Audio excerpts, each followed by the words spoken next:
everybody knows these hits. Everybody was kung fu fighting.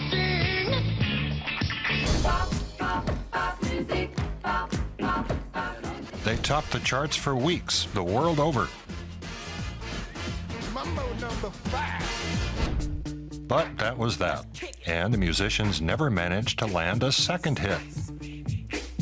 The phenomenon of the one-hit wonders caught the imagination of Carolin Löbbert, an illustrator based in Hamburg.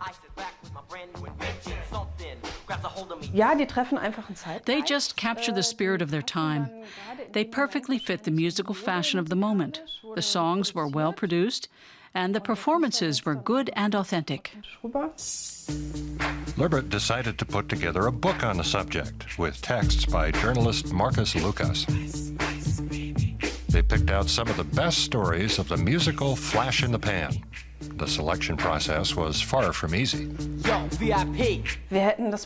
The book could easily have been twice as long, but the publisher said 80 pages is about right. We only chose artists who had one international hit. That was one of the criteria. Löbbert creates illustrations for magazines and newspapers. For the book, she drew 60 years of one-hit wonders. One of the earliest is from 1958, Domenico Modugno, with Nel Blu del Pinto di Blu, also known as Volare.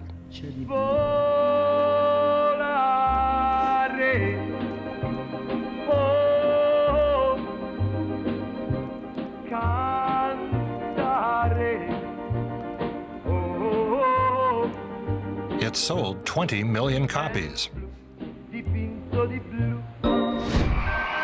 Löbbert is particularly fond of vintage one-offs.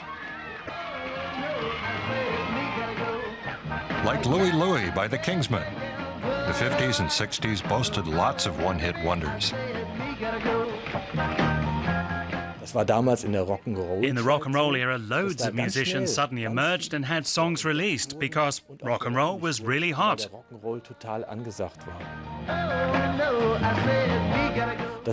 So many hit the big time with a single song but never followed it up. There was an incredible number of artists making music at the time.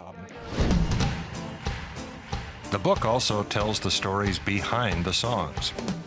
Live is Life by the Austrian band Opus is a love song addressed to their fans. It was recorded at a concert in 1984.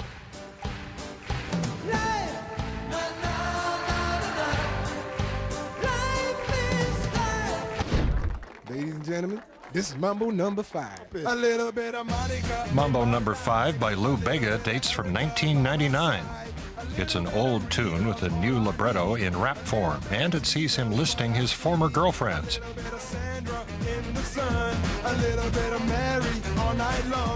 It was number 1 in 22 countries, but it remained Bega's only hit. For some, the single hit was a curse, for others, a blessing. It was a curse for those who got stuck in a certain musical niche but wanted to move on and do other things, while everybody focused on their one-hit song. It